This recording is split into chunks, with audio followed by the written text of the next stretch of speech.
As we dance along with life, stains became more visible on the knife. Just like my fang, which makes me devout, the fire never goes out. That is cruel. I hope my name was Duo. As we dance along with fire, you abandoned the light you used to desire. Just like your wing, the coldness used to swing. Life is cruel, but you cannot swim in fuel.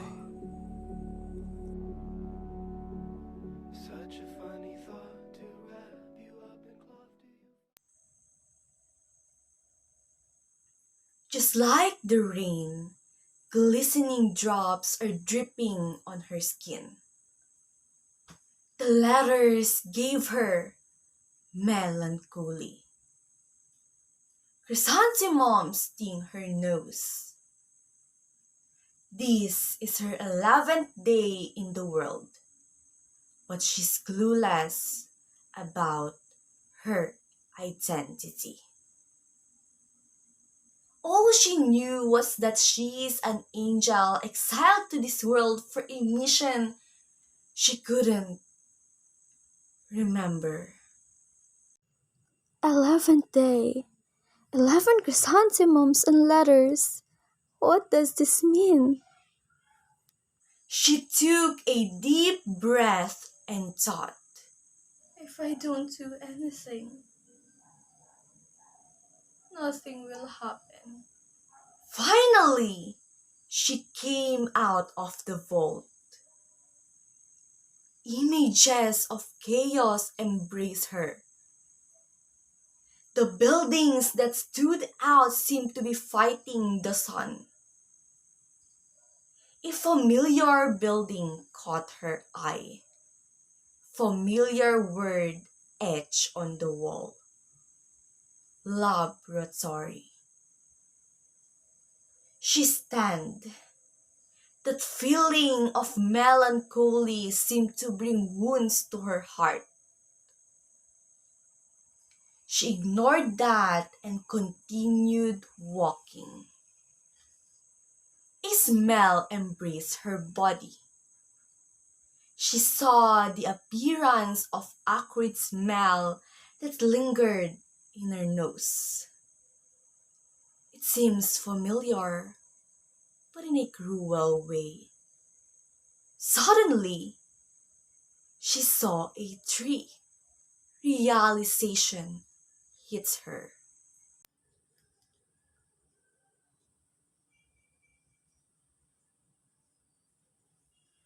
This is the first tree I've ever seen since earlier.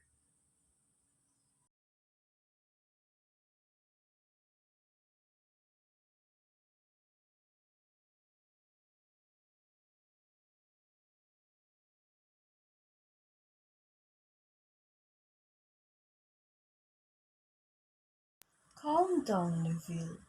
I'm harmless. The man assured. She calmed herself. This was the weakness she didn't want others to know. The fact that she is afraid of everything. Shh. She faced the man. Pale skin, mysterious eyes, his enchanting. It seemed that he was covered in darkness. Yet, every time she looked into his eyes, they were full of colorful stories. Are you with me? He suddenly spoke. She returned to her senses and looked at him, confused. Neville? She asked. You don't remember yourself? He asked. you know my name? Why can't I remember myself?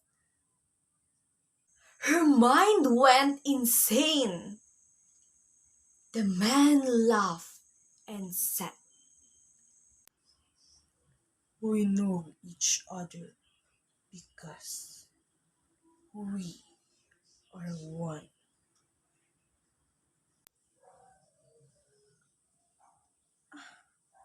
How did we become one? She feels that her life is a lie. That's our mission, to restore your memory and to return me to your memory. He said, "We have to restore this world to its natural form, in which people regard the world as a treasure. When we do that, your questions will be answered." He explained, "All we have to do is find the 11 keys. Do you understand?" The man asked, "Yes, I will do everything for this mission." She promised. They started searching for the keys. They found the 9 keys and started to find the 10th. They stopped when they saw strange words on a mirror.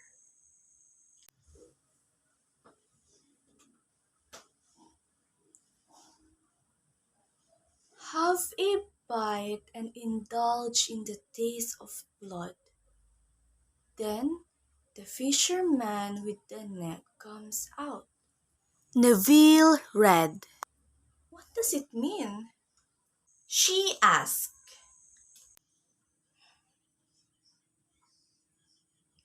"I have to bite you to taste your blood," said the man.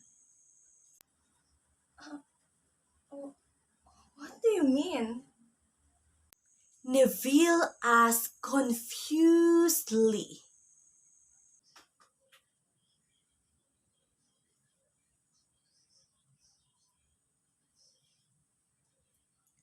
"I am a vampire. I need to taste your blood so we can accomplish this mission," he explained. Neville couldn't believe the man, but when he showed his fangs, she believed him. Neville didn't hesitate to follow the man. She trusted him. He thrust his fangs into her skin and sucked her blood. It seemed that the angel took him to nirvana. Conversely, Neville couldn't handle the pain and she screamed. When the vampire was finished, he laughed horrifyingly.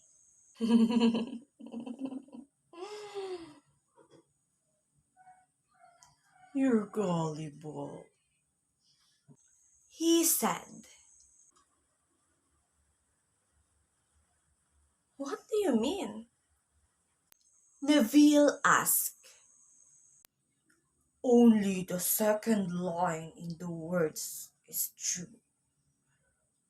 I made the first line to see how easily you can be deceived." His revelation gave a scorching fire to Neville.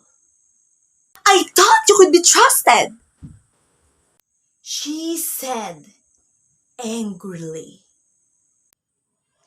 Calm down.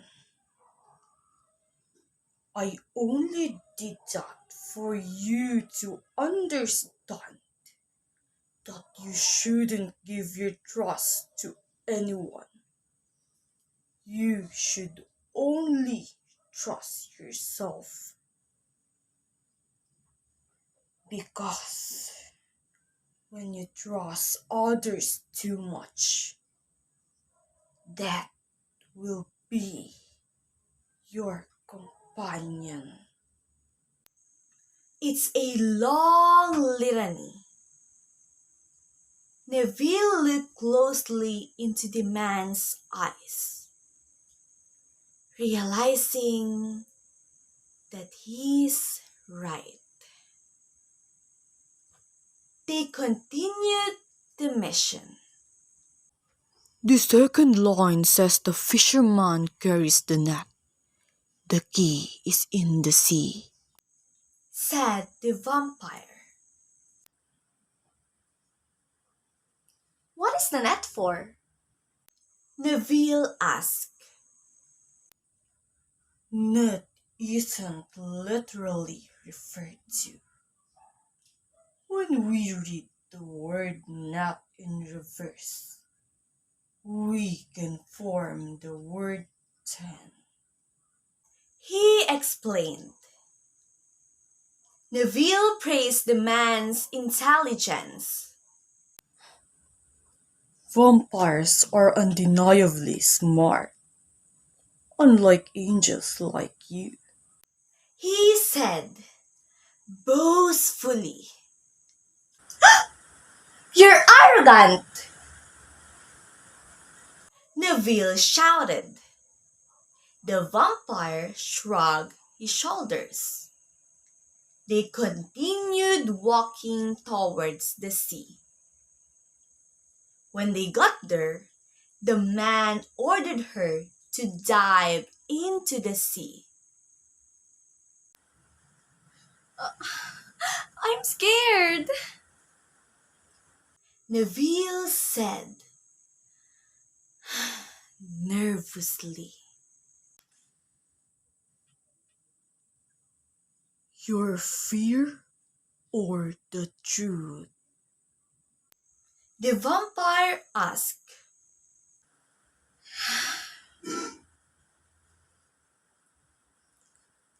If I don't suppress my fear, I live in a world full of lies, she whispered to herself. She dived into the sea to find the key. Minutes later, I have found it! She happily exclaimed. They began the search for the 11th key. Suddenly, the sight of abandoned dance theater caught their eyes. Neville stopped, and something seemed to be whispering in her mind that she needed to go in there. The vampire noticed that, so he brought her inside. They started to sway along with the music. Suddenly, the vampire saw the 11th key on Neville's wing, and the heavenliness of the world gradually returned. You gave me life.